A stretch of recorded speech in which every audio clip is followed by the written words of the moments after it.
Hello guys, tutorial ulit tayo. So, naipost ko na yung episode 1 ng Huawei Tech Tips and Tricks para sa AC application errors. So, check nyo lang dun yung mga sagot ko dun sa mga questions ninyo na ipinost last time dun sa survey ko. So, sa ngayon naman, ang topic natin yung audio issues. Ito yung part 2 ng kumbaga ah, sagot ko dun sa mga questions ninyo dun sa survey or dun sa mga issues na na-encounter ninyo. So, audio issues. Let's check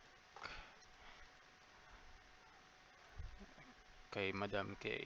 No or intermittent audio always. Nawawala ng audio minsan. No audio teacher side pero naririnig ka news to. Auto-mute. Unahin natin tong auto-mute. Etong auto-mute na to, kumbaga, parang issue na lang to sa AC, sa application ng AC. So, ganun talaga siya. Wala tayong magagawa kung ganun yung pagkakagawa dun sa application or dun sa program. So, unmute nyo lang. Madalas pagka yung nag-mute siya dun sa headset mismo, sa microphone. So, yung sa Audio 628 ko na headset, lagi siyang umiilaw dun sa mute, dun sa mismong ano ng Plantronics. So nagpupulay yung sa mute button niya. May iba naman ina-access dito sa devices. So for example ito,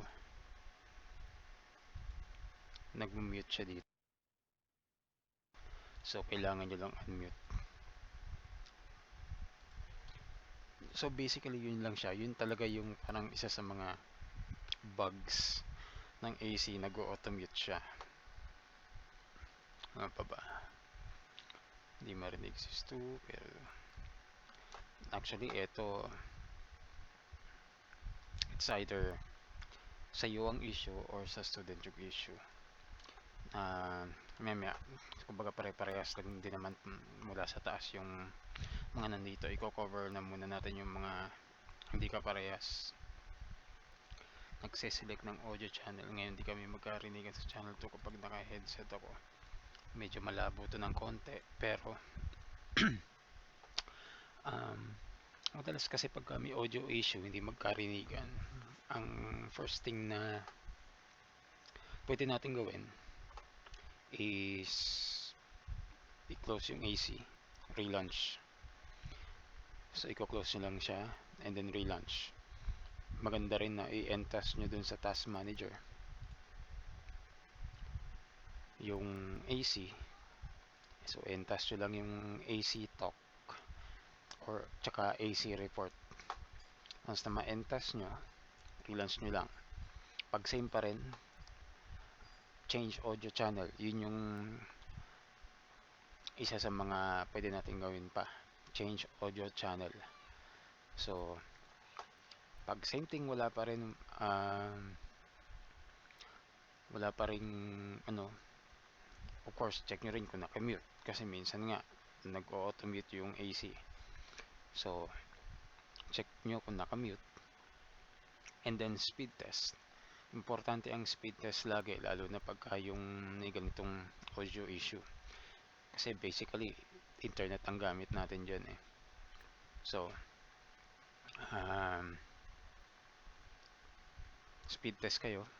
Pag okay naman yung speed test and then hindi pa rin kayo magkarinigan, hindi mo marinig si Stu and hindi kanya marinig, open mo yung settings, okay, and then punta ka dun sa microphone settings ng AC, screenshot mo habang nagsasalita ka para merong kumbaga para medyong merong level na lumalabas. Katulad nito. So pag nagsalita ka, merong lumalabas dito na level. Screenshot mo yon, which means gumagana yung microphone mo. Okay? Once na magawa mo yon, since alam mong gumagana lahat sa'yo, okay yung speed test mo, ibig sabihin wala sa'yo yung issue. Okay yung microphone mo, hindi nakamute, again, wala sa'yo yung issue. Anong gagawin mo ngayon? Send mo kay student itong customer service number. Either send mo sa kanya or patawagin mo siya sa 51 Talk for a connection check. Ganun lang kasimple.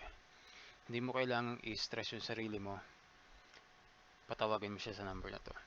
Once na ma-check mo lahat yung sa side mo. So, ulitin natin. Hindi kayo magkarinigan. Check mo yung settings mo. Check mo yung speed test mo. Mag-screenshot ka. Okay, screenshot. Kung pwede video, mag-video ka. Kasi sa video, kita ka agad. Habang nagsasalita ka dun sa video, makikita rin yung level ng boses mo dito kung gumagana siya. So ganun lang kasimple. Pag nakita naman yung level dito na gumagana, or kumbaga maririnig naman sa video kung gumagana yung microphone mo, ibig sabihin wala sa yung issue. So screenshot or video. Pag wala pa rin, hindi pa rin naayos, after mo i-close or i-entas yung AC and then relaunch, change audio channel, check mo yung hardware mo kung gumagana. Sabi ko nga, pag okay lahat doon, send mo to kay student, patawagin mo siya sa 51 Talk sa customer service nila, and then hintayin mo siya kung babalik siya. Kung nakapaglase kayo ng at least 10 minutes, gawan mo ng lesson memo. Pag hindi, then absent siya. Ganun lang kasimple. Hindi mo kailangang i-stress yung sarili mo kung saan man, kasi hindi mo na-check mo na yung sa side mo. Ganun lang kasimple. Na-check mo na yung sa side mo. Ibig sabihin, okay yung sa'yo, wala ka nang magagawa kung walang marinig si Stu, or hindi kanya marinig. Basta sa'yo gumagana, ganun lang. Send mo sa kanya to. Hayaan mo siyang makipag-ano dun sa 51 Talk. Hindi mo kasalanan yun. So ano pa ba? Audio failure. Super grabe na, hindi ko marinig si Stu. Ayun nga, na-explain ko na, walang kamatayang audio. Audio settings, horrible. Well, wala tayong magagawa dyan. Ganyan talaga yung audio ng AC sa server kasi yan. So either may problema talaga sa server, or either sa connection nyo or sa connection ni student. 1 to 3 minutes bago makapasok ng AC, walang sound yung student, tapos sasabihin ko yung may problem. Sabi ko nga, screenshot nyo or video nyo. Hindi nyo handle yan pagka wala sa inyo yung issue. AC delayed. AC delayed. Medyo malabo to, pero or audio ni student wala. Ayun nga. Check nyo lang yung side nyo. Check everything, screenshot or video, and then send it to Quest 2.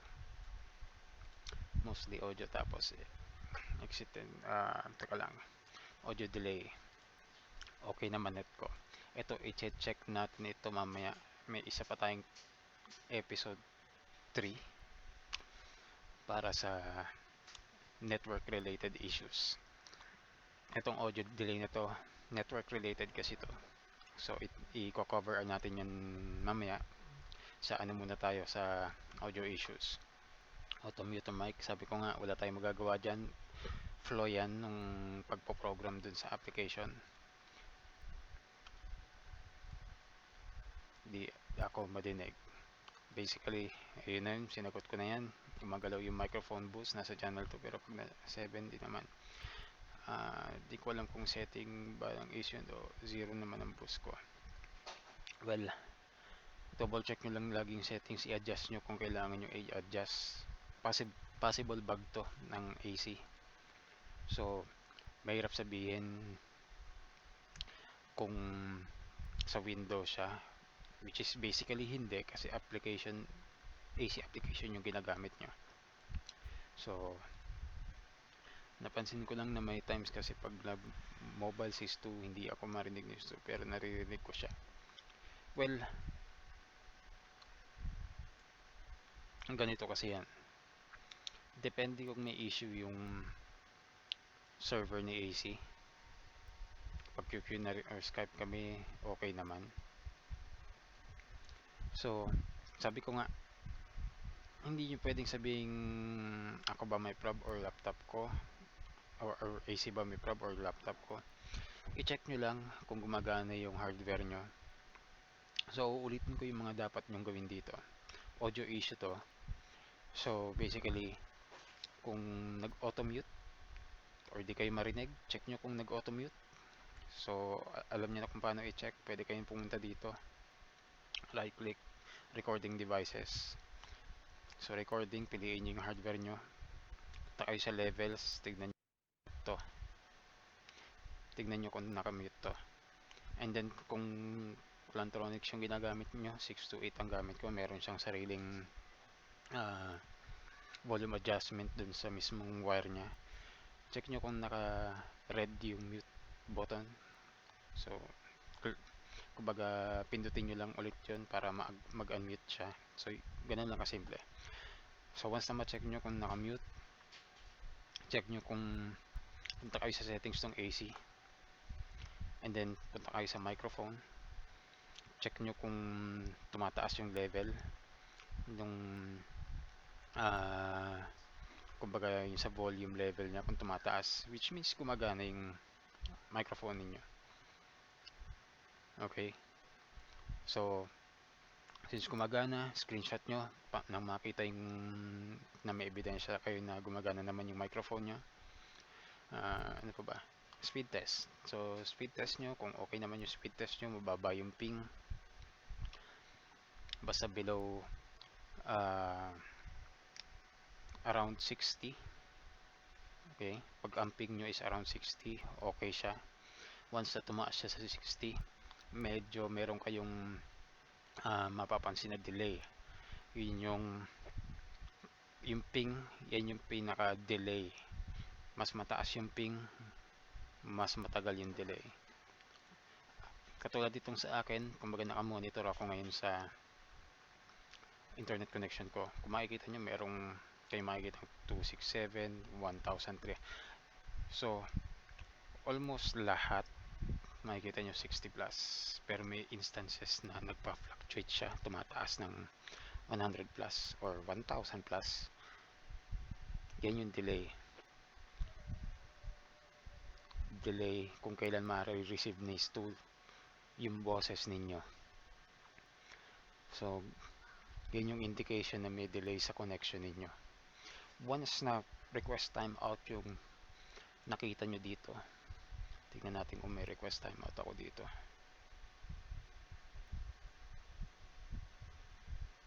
Ayun, may request timeout.